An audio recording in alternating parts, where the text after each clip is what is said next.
I want the bets from Betting Weekly, because we win, that is our motto. Sometimes we win, sometimes we don't win. Don't give us the bird, don't give us your stink eye. We try our best, and we're successful. Come watch our show. BetRivers sponsors. It's time to start. Enjoy the show.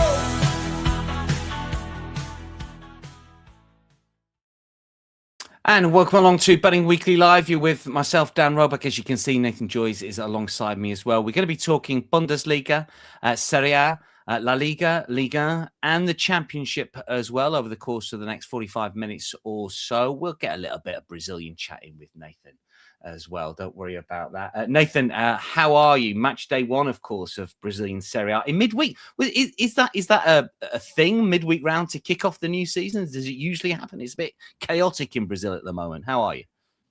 Yeah, very well. I'm actually recovering from COVID, so Oh my word. COVID is still a thing. Who knew? I had a spare test hanging about, blew the dust off, and confirmed that I actually still had COVID. But I've come out the other end of it, managed to catch all the first round action of Brazil just in time. It's a chaotic period in Brazil at the moment. I think because of the World Cup, they've moved the league forward. The season normally doesn't start till April, but because of the World Cup, all the fixtures have been shoved forward. They haven't said no to cancelling or rescheduling the State Cup matches, which happened from January up until March. So it's all guns blazing at the moment. Round one is just complete Wednesday, Thursday, back to the State Cup this weekend, back into match day round two, Wednesday, Thursday. And then there's some teams in the Libertadores qualification rounds as well. So look, I'm thoroughly enjoying it. The players won't in 6 to 8 months' time, but I'm super happy that the season has started early. April seems like a long wait, and look, I, for one, don't really care about the State Cups. I want to get straight into the action. So from a really selfish point of view, I'm happy it's back. Match day one has just gone. Match day two is next midweek. It's myself and Nathan on Monday, so I will get a little bit of an early steer from Nathan on those midweek games, match week two on Monday. So make sure you join us for that. Now, obviously, it's a soccer show primarily, but we've got to talk about tennis first of all. And I hope that some of you already have seen the reaction to Novak Djokovic's incredible win over Jannik Sinner. Nigel did a live piece earlier today, and obviously it's recorded, so it's up on the Betting Weekly channel. If you go to the live tab, you will see it, and you will be able to get Nigel's reaction on what is just an incredible game of tennis. Novak Djokovic was 1 down, was 2 sets to 1 down as well. He won 3-2. He started the day against Sinner as a plus 800 outsider.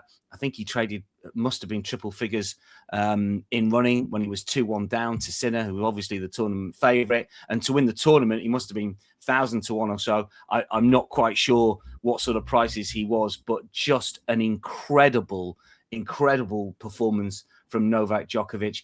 We've got just a little bit of info. It's starting to filter through to the BetRivers books, and Troy's done a great job in getting me just a little bit of info in terms of some of the bets that have been struck. A $6,000 play on Sinner minus 1.5 set handicap, which was a loser. A $4,500 play on Novak Djokovic over 10.5 games, which was a winner. A $2,000 play on over 4.5 total sets. He went to 5 sets, obviously. Plus 510. Which was a winner. So that's a nice £10,000 win. $600 on Djokovic on the money line at plus 1,400. That must have been in play. And obviously there was an awful lot of in-play bets on both players. I suspect the books have probably got the best of the battle. But if you want more reaction, head to our live tab. And Nigel's done just some reaction to the win. An incredible performance from Novak Djokovic, who, of course, did defeat Carlos Alcaraz in the Australian Open quarterfinals, I think it was, last year. He's going for Grand Slam number 25. Alcaraz, he's going for the career slam. He will be the youngest ever career slam if he gets it. And Alcaraz was cramping up a little bit in his win over Zverev. And just on that Zverev game, we had $31,000 placed on Alexander Zverev on the money line at a short price. That was a loser, obviously, because Alcaraz came through to win, even though he looked a bit in trouble. Also, a $25,000 play on Zverev as well. It just sounds like the bookmakers are getting a lot of money here, doesn't it? $18,000 play on Alcaraz over 41.5 games in that match, plus 215, which was a winner. So some huge bets, some incredible money changing hands when it comes to the Australian Open. So Sunday, history will be made one way or the other. Djokovic going for number 25, Alcaraz going for a career Grand Slam. What we have for you on the channel is Nigel and Tim on the women's final, which is obviously overnight, UK time and US time. That preview is up already. So if you want to take a look at that, you can do. And as regards the men's, Nigel will be back with Sean to take a look at that one tomorrow. Alcaraz is a short price favourite at minus 335 with BetRivers Djokovic at plus 250. What sort of shape both players in? I've got no idea. It's just an incredible situation out in Melbourne. Make sure you're across all of the content, because if you want tennis content, and we know there's a lot of soccer content out there, we know that a lot of you guys who watch dip into others, but when it comes to tennis, it is the gold standard with Nigel, Tim and Sean. There is no doubt about that. And you can get an Aussie Open bonus bet from Betting Weekly and BetRivers. Enter the bonus code BWAO26 in your BetRivers app to get a $10 bonus bet to use on an Australian Open wager. That code again is BWAO. That's the letter O rather than the number, as in Australian Open 26, BWAO 26. The offer expires tomorrow. You must be 21, eligible players only. Also, when you log in to the BetRivers app and your account, you will receive a daily Australian Open profit boost to use on the day's matches. Obviously, we get into the business end of the tournament. But yes, just some incredible content, some incredible previews. Nigel's done a brilliant job earlier today. If you caught it live, great. If you didn't, after we finished, go back to that and you'll get some thoughts on Novak Djokovic with just an incredible performance, one from the ages. Melbourne. That's the tennis done and dusted for now. Just to come back to some soccer winners and losers, I'll bring Nathan on this one. I'm throwing you a little bit of a low curve here. Well, maybe I'm not, because you're across everything, Brazil. Sure. $28,000 play on Mirassol versus Vasco da Gama live, over 1.5 first half goals, which was a winner. And also over 2.5 first half goals, $25,000 play, which was a loser. We talked about Mirassol a little bit last season, I seem to recall. They're a real interesting story, aren't they? Are they one to bet with goals? Because they had a good season, didn't they, last campaign? Yeah, finished 4th in the first ever season in Serie A and got Copa Libertadores, and really interesting team to watch again. They were actually undefeated at home last season as well, which is incredible. And they've started strong again with a win over Vasco. We see these big winners on people chasing over 1.5 goals. It seems to be a popular winning bet on the show. So it's quite interesting. But Mirassol are a team who always start quite quickly. And look, people will expect an almost Leicester City style of season with them. They've lost lots of players, but the manager decided to stay. He got an offer from Botafogo and he said no, and he wants to lead Mirassol into the Libertadores. So I'm not expecting them to completely drop off. I'm not expecting them to finish in the top 6, but 8 to 10 players have left. But the recruitment they've done, they've hardly spent a penny, but the 8 to 10 names they've brought in are also really intriguing, and they've just got the perfect manager. So he's got another rebuild job, but they're now well established. They know what to expect, and look, beat Vasco on the first day of the season at home. It's a solid start. So a really intriguing team, but Mirassol don't lose at home. Yeah, that was one thing I took from speaking to you last season about Mirassol. They've started well. In the Europa League, some nice bets that cashed $19,500 on Villa against Salzburg, over 4.5 goals, which is a live play. Obviously, the late winner for Villa got you over the line there. Midtjylland against Dinamo Zagreb, over 3.5 goals, which is a loser. $12,000 play on that one. And Villa live over 2.5 goals plus 120 again in play, which was a winner at $10,000 play. And just Villa to win at 10-1 in play, $250, won 2,500. Nice long odds winner there against Salzburg. They were 2-0 down, didn't need to win. It was relatively strong side, I thought, for Villa. And they are through, of course, to the last 16. Let's have a look at what we got comments-wise. Father Brian's with us. Says, hi, folks. Duncan as well. Johnny Long as well. The Real Brendan King says, hi from -20 Toronto today. Good to see Nathan back. A guy called 8. Hi, Dan and Nathan. The Real Brendan King caught Nigel's live reaction show. Thanks for doing these, guys. Great stuff. I got the alerts on for this channel, and this is it. I mean, Nigel occasionally will throw in some live shows, whether it's tennis or soccer, so make sure you got your alerts on for the channel. A guy called A says, I went 2-1 yesterday, Stuttgart over 3.5 goals, Villa money line, Panathinaikos was a loser. Kevin says, Novak Paris Olympics, and this is 25, who is opponent's career. It's not only the GOAT, but will never be surpassed, says Kevin Nick. Yeah, he's just unbelievable. The Real Brendan King says, Nathan, what's with Paquetá returning to Brazil? 40 million euros. Didn't think they'd spend that much in Brazil. Why wouldn't he want to stay in Europe? I believe is a starter for most top clubs. What is the story? Is it has he had enough of sort of England and Europe? Does he just want to go back to Brazil? Can you shed any light on that at all, Nathan? I think there's a whole host of reasons for this, but look, teams in Brazil now have access to a lot of money. Look, we can get into the nitty gritty here, but that is to short a lot of Brazilian teams. I think it's the fastest growing league in world football at the moment. I think we saw a glimpse of that with the Club World Cup. So certain teams there picked up a pretty penny, but there's so much now with the privatization of certain football clubs. We've seen it in Europe. Now that's happening in Brazil. So Brazil's now easily the most dominant league in South America, but they have money now. The league's getting stronger. Players don't have to leave to get into the national team. And I just think it's going to start attracting more and more players. We saw Memphis Depay move over, of course, around a year and a half ago. And not saying he's been the gateway, but like with Neymar coming back and like young Brazilians choosing to stay in Brazil rather than come to Europe has made the league stronger and stronger. And now clubs can afford to bring players back. But a huge statement to spend over 40 million to get Paquetá back in Brazil is like, I'm ecstatic that he's moved across. I think it's going to really sort of drive people to move across, Brazilians or not. And this is the league which is going from strength to strength. And I think, honestly, may sound biased, but over the next 5-10 years, when we start seeing more of these Club World Cups and stuff, I think Brazil are going to start to like really have a say in these competitions. So it's really exciting to see how Brazil can actually sort of hold on to some of their players, mold these really good teams. And look, honestly, this is a top league to watch. It is incredible. So it's only just started, so now's the opportunity to get involved. Come on then. What have you got? You've got. I noticed that you've got some previews on your Substack, Patreon. What have you got, Nathan? Yeah. So any free stuff for us?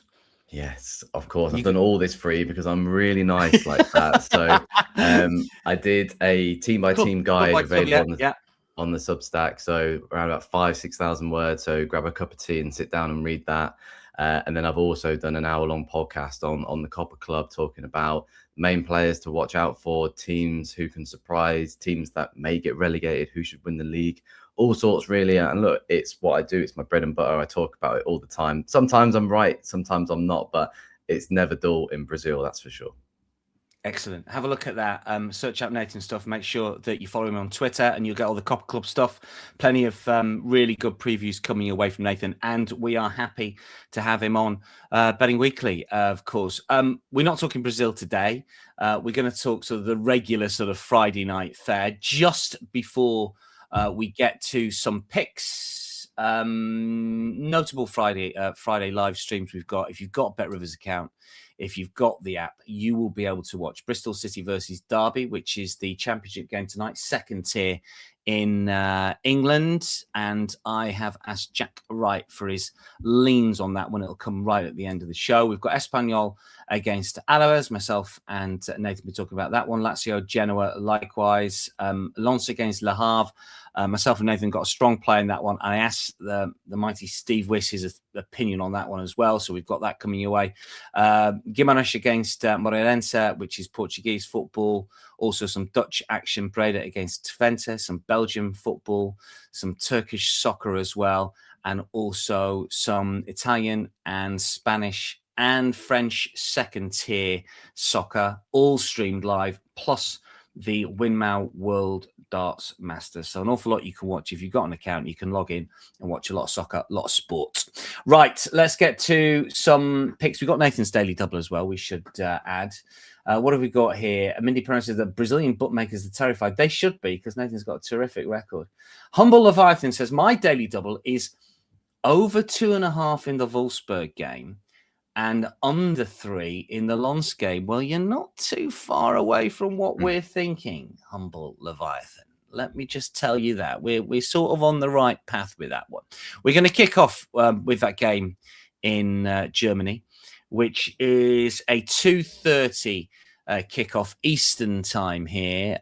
Cologne against Wolfsburg. This is 10th against 12th here. Cologne minus 105. They were even money when I put my notes together earlier today. So there's been a little bit of money for the home team. Wolfsburg are plus 255.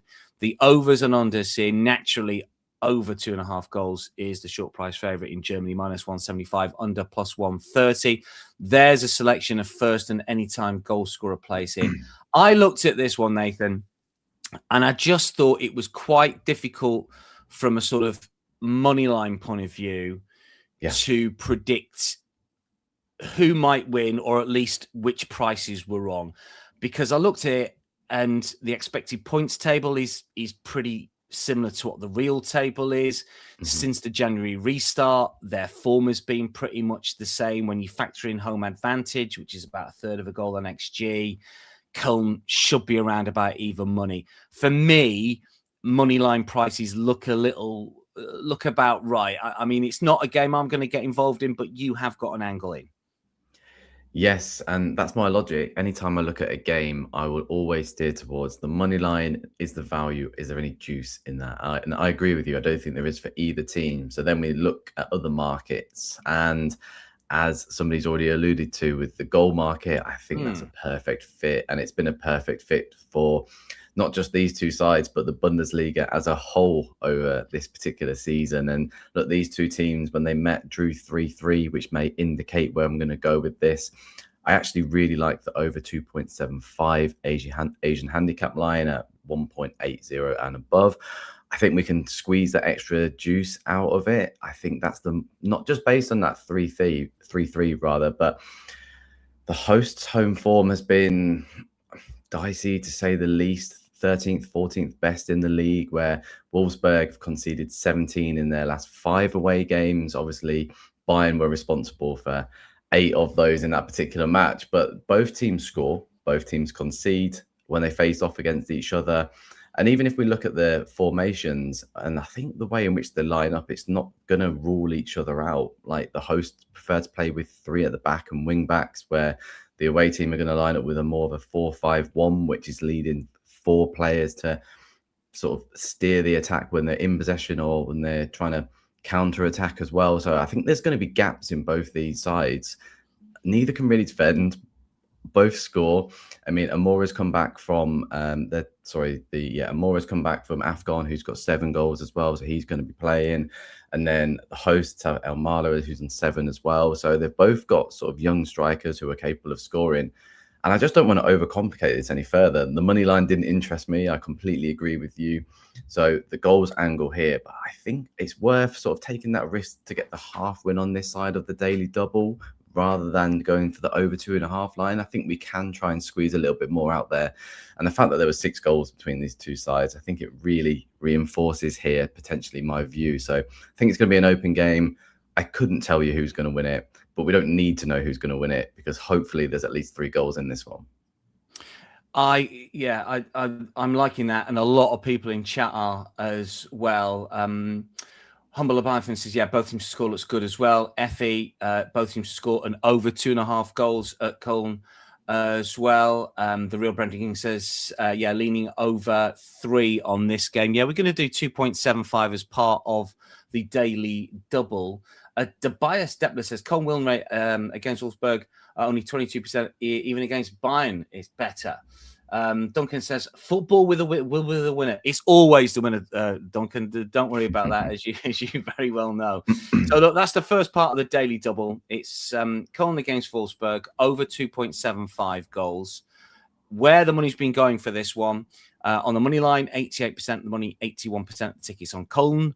And over and unders, 94% of the money, 89% of the tickets on overs. Both teams to score has hit in each of Wolfsburg's last 11 Bundesliga matches. And the over 3.5 goals market has hit in 4 of Wolfsburg's last 5 Bundesliga matches as the underdog, as they are here. Cologne minus money favourites. Over 2.75 is the line for the daily double. I think, collectively on this Friday, the Betting Weekly crew are looking for overs in the first game of the session. That's the 7:30 start. Let's have a look at Lens against Le Havre here.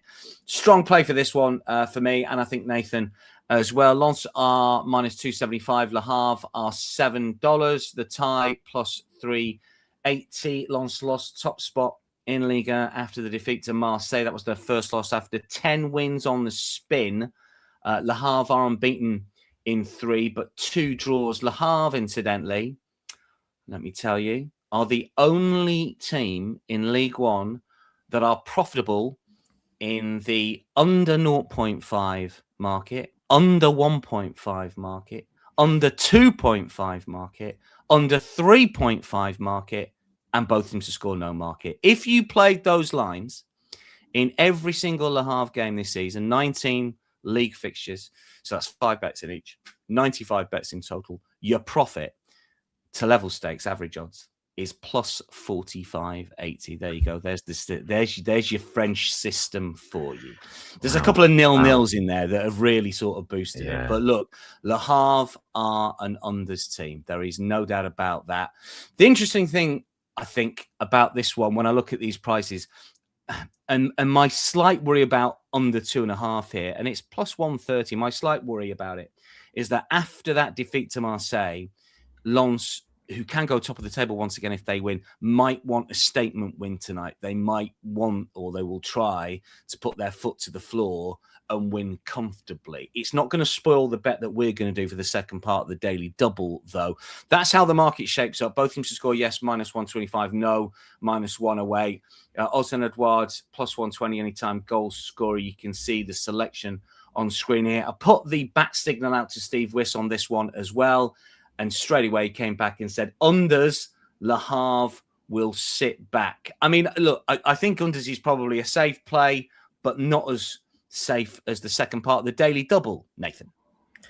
Yeah, I think if you're going to back unders, I always think you should look towards in any game. This is just general advice for myself, for both teams to score no, because you're only ruling out a 1-1 there, but you clearly then don't fancy a team to get on the score sheet. So where can you get extra value? And I think both teams to score no here seems to be a really sensible play. The hosts have only conceded 4 at home this season. Le Havre have only Le Havre have only conceded 5, scored 5. Oh, you can tell I've been out ill, haven't you, for the last week? Le Havre, I'll try again. Le Havre have only scored 5 on their travels this season, where Lens have only conceded 4 at home. And the fact that Lens have only conceded in one of their last 5 games in all competitions, in the league, having a little bit of a mare here. Stick with me. Le Havre haven't scored in 3 of their last 5 as well, and then on the road it's just even worse for them with 3. They scored 1, 2 in the last 6. So it's just a theme which has happened here. It's just that the visitors here aren't offering anything, and even at home against Monaco, yes, they drew, and that's a good point, but they had 1 shot on target and the XG was 0.25. So a team who are rivaling for the title, who pick up 1-2 narrow wins and know how, they don't go chasing massive results. So, but I hear you here, Dan, in terms of like it could go to 3 at some point. Exactly. But why overcomplicate it at times? I think too many punters will look at the unders and overs line for these particular games, and I get it, but I sometimes think it's smarter to be brave with both teams to score no market. And at 1.9, I think it's incredible value here. So if Steve says they're going to sit back as well, that only sort of strengthens the thoughts on this particular one. So yeah, instead of getting on unders, which I think people will pile into, and that could shorten near a kickoff as well, have a look and be brave for this both teams to score no. And I think it's a really attractive price, and it just seems to match up. I don't think anyone can see this game getting out of control, or Lens winning this 3-2, 3-1, or whatever it is. So yeah, at that particular price, it catches my eye. So again, not looking at the money line, I can't get involved with -275 for anyone really. I think it's just too short, and I don't think anyone fancies the visitors either. So yeah, both teams to score. No, we don't need to overcomplicate this. I think it's a really attractive price. We have listed Samari there in the first and anytime goal scorer list that we've got that you can see there. However, John Tate's been on. John says Le Havre maybe without Samari as well, arguably their most potent threat. So a nice little bit of information from John in chat regarding that one. And yeah, and just to re-emphasize what Nathan was saying, look at the prices here. Both teams to score no. 108. You've got that sort of, if Lens do let loose and kick loose and they win 3-0, 4-0, you've still got that with unders. You haven't, but if you want to play unders, I couldn't put you off. Steve Wiss has suggested unders under 2.75 is +106, under 3 is -124. There's a lot of stats that suggest unders is a value play here, but there's better advice, I think, and there's better numbers for both teams to score no. Lens 6 out of their 9 at home. Le Havre 6 of their 9 away from home. You're looking at just a shade under even money. So the maths add up for sure. What have we got in the chat? Effie says Lens money line and team total over 1.5 goals. Talking about Lens specifically. Father Brian says Lens under 3.5. Le Havre not losing by much. Winning under 3.5. Effie says recent head-to-head says both teams to score. Yes, in this one, if you like the head-to-heads. Initials with us. Jennifer says, hey, I like Lens to win to 0. Under 3.25 as well. Should be 1 or 2-0 for Lens. Humble Leviathan, 12 shots on target can be an angle as well. Have a look at that. Anisha says Lens way too short. 140. Caution there. Leaning towards Lens under 4.5. Safe play from the real Brendan King. Also Lens under 3.5 for plus money. That's not the worst play at all. And John says Lens corner could be an angle if Le Havre sit deep as expected. That's what we are expecting for that. Look, first 2 games off the bat, it is part of the daily double. Let's just remind you of that if I can get it on screen, which I can't at the moment. Where is the daily double? Or is that yesterday's daily double? No. There's the daily double. Daily double one on Wednesday. We were just shy 1 goal yesterday. So Cologne, Wolfsburg, over 2.75 over Asian total, and Lens Le Havre, both teams to score no, +238. What else have we got? Al Hive Mind says Le Havre not to score. You can play that. Basically, you're just looking at team total under 0.5. I don't know what the price is. Ming says, how can you use BetRivers from the UK? Unfortunately, you can't, Ming. It's a US facing bookmaker. So if you emigrate to US, you'll be fine. Ming F. Charles, maybe you work that into your day. I don't know how that works. Anyway, that's the first 2 games are off the bat. Let's just rattle through 1 or 2 more. We've got thoughts from Nathan in the Espanyol game shortly. Let me just have a look at Lazio-Genoa for you. This is a real tricky one. If you've been following the European show with myself, Steve and James, you will know that we highlighted Genoa is or are very much an overside since Daniele De Rossi took over, and they were a little bit when Patrick Vieira was there as well, but he got sacked because they didn't win enough games. They're +320 to win away at Lazio here. Lazio are the second most profitable Serie A unders team this season. If you played Lazio in the under 2.5 market to level stakes every single game, you're +712 to level stakes. Genoa for overs this season is +12 units to level stakes. So you've got an overside away at an underside. It's a bit of a conundrum. For the record, I'm going to bet under 2 on the Asian line. You can see the total goals on the half goal lines there. It's under and over 1.5. The under 2 line last I looked was, if I can find it, which I can't, -103. I'm going to play over 2 on the Asian line, and I'm also going to play Genoa +0.25 at +105. There's a bit of a difficulty here because Genoa came from behind to beat Bologna last week. They were 2-0 down in that game, came back to win 3-2. On the face of it, it's a fantastic performance. However, Bologna did have their keeper sent off when they were 2-0 up. So it's one of those that you think, how much can I read into it? Should I read too much into it? You still got to come back and win games. And against 10 players, it can be tricky. So kudos for that. But I do think they are better than their league position. Expected points would suggest they should be higher than Lazio. Lazio on expected points, incidentally, is 17th. In reality, it's 9th versus 13th. But Lazio have been a little bit fortunate. And Sarri's side have failed to score in their last two. They've created 0.38 and 0.29 expected goals in their last two games. I just think you get the draw on side and Genoa might be a play. Lazio are looking to get a lot of players in. They've already got one or two players in already. Kenneth Taylor, who was at Ajax, has come in and played the last three games. He was a really smart player at Ajax when he was a bit younger. He's still young now. But he is a player that hopefully will kick on for Lazio. Not tonight. I'm not quite sure what's happened with the cameras there. Someone's on the Zoom. Sorry about that. There we go. And they've got a few more players coming in.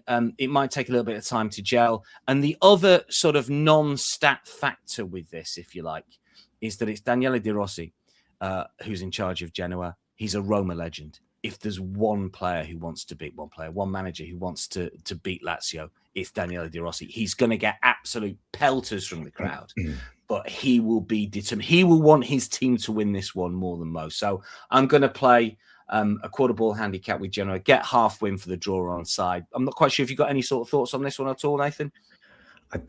I'm someone who tries not to fall for. I think you've done a very good job to try and convince me, because I was very much on the fence. But when I look at sometimes head-to-head matches over long periods of time, they can get in my head a little bit. And the fact that Lazio have won the last 5-0 is incredibly impressive. And I know squads change, but sometimes that theme just always seems to continue, or it niggles away at me. And look, I'm not an Italian expert, so I was sold with what you said.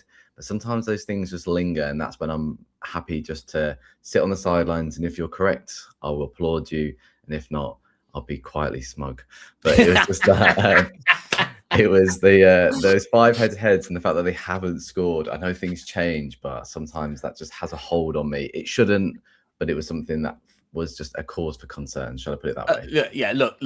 Lazio are favourites, and deservedly are favourites. When I priced this one up, I made Lazio a little bit closer to plus 150. I just think Genoa a little bit of value. I might, I shouldn't read too much into last week.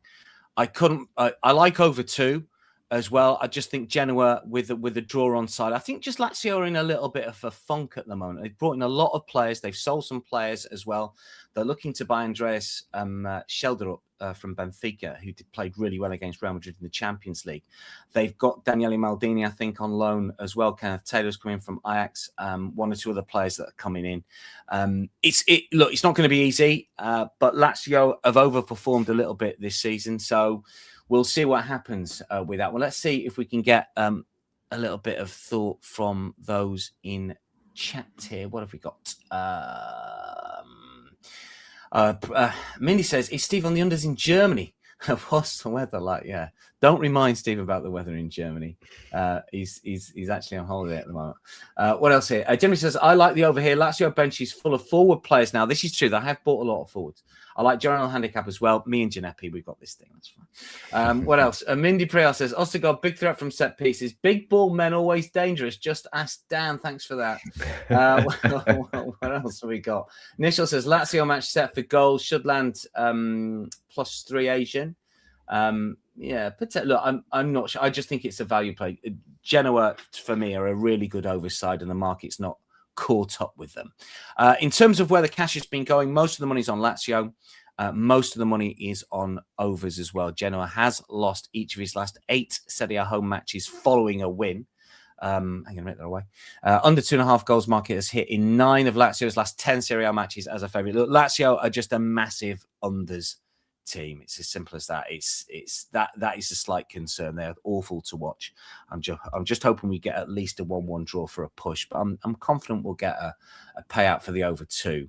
Espanyol Alaves. Nathan's got a little bit more positivity on this one. I think we're probably on the same train here. Let's check out the prices we've got. Espanyol minus 110. Nathan, Alaves plus 360. The tie plus 210 here. Espanyol, incidentally, most profitable moneyline team in La Liga this season. You bet them every single game, plus 10 units. That's because they've had some good wins over Atletico Madrid early on, and also Athletic Club and Celta Vigo away from home. I make the prices about right. If someone said have a free $50 play on the money line, I would bet Espanyol here. Nathan, what's your thoughts?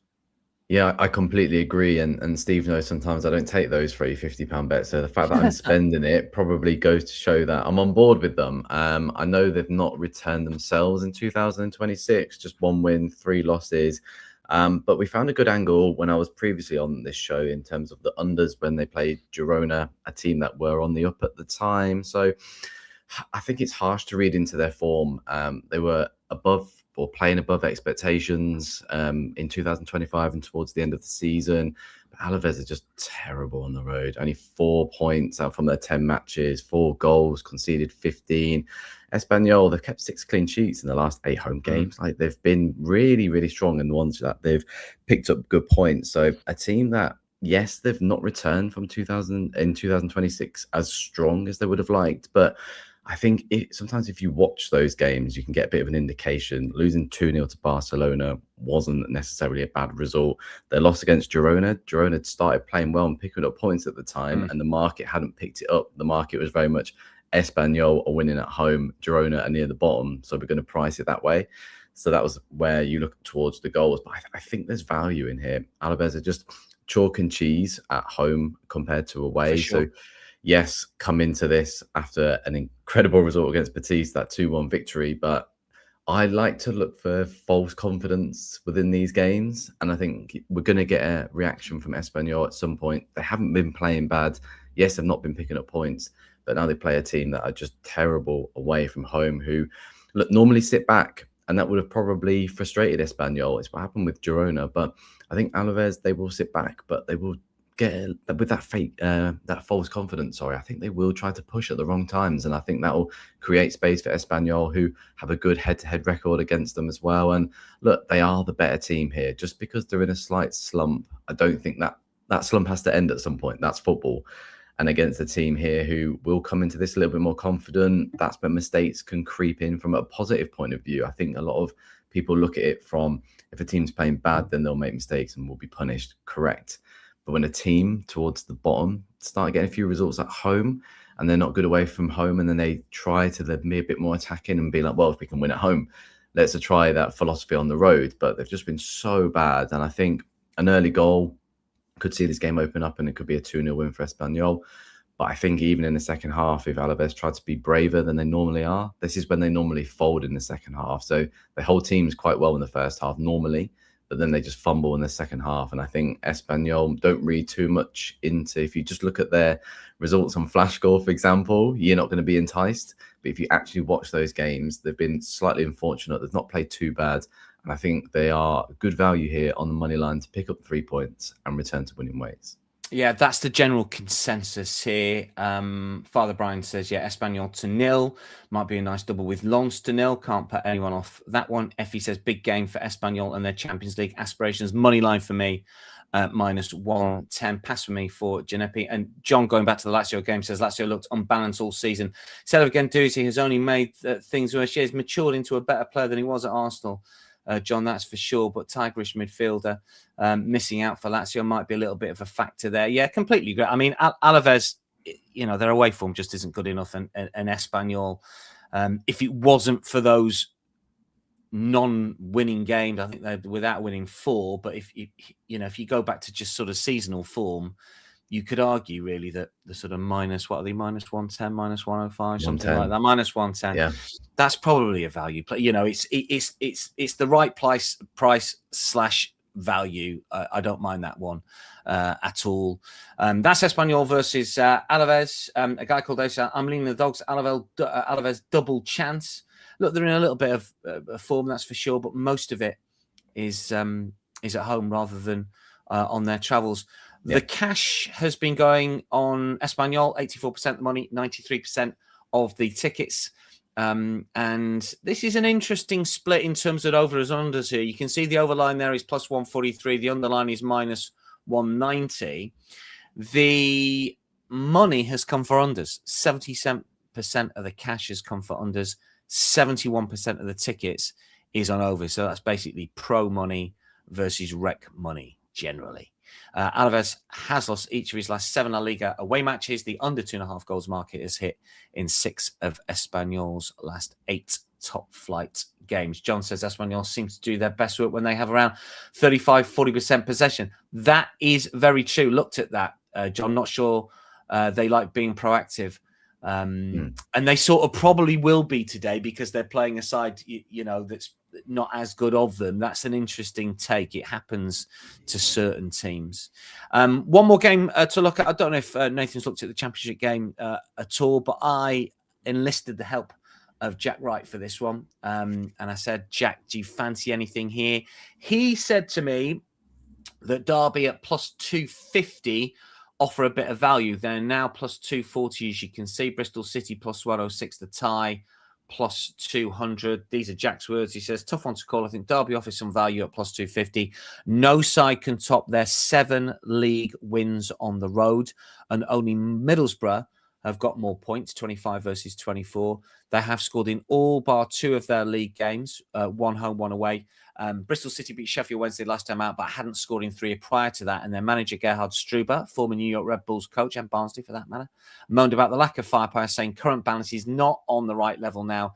He wants to see the board come into action after the club sold one of their best players, Anis Mehmeti, to Ipswich. Father Brian says both teams to score no, and the draw for this one. Yeah, Jack is basically leaning on Derby. And if you want to play Derby on a quarter ball Asian line, which means you'll get a half win if it's a draw, that's plus 100, which is not the worst. And he also suggested have a look at Patrick Aguiman, a United States player linked with a move to the Premier League. He's had a shot in target in every championship game so far that he's played in this season, and he's scored in 2 of his last 3. And if you look at the prices here, he's plus 240 to score at any time. He's minus 177 to have more than 0.5 shots on target. So pretty short, but if you like your same game parlay, that might be one just to put in there to boost up. He's plus 230 to have over 1.5 shots on target. That is Bristol City Derby. Anything to add, Bristol City Derby? I'm not quite sure if it's your bag, Nathan. Do you step into the English second tier? Oh, I don't. I'll Knows leave the it to answer. you experts. Yeah, it'd be a bit odd, wouldn't it, if I covered Brazil Championship and Yeah. everything else? It's too many leagues at that It's point. too so, much. yeah. It is. Sadly not. I did have a quick look when we spoke about it before the show, but it looks a ridiculously hard one. So if Jack's found some value with Derby, fair play. Valley Charlotte. Let's just remind everyone of the daily double. Nathan, talk us through the daily double. You've come up with these 2.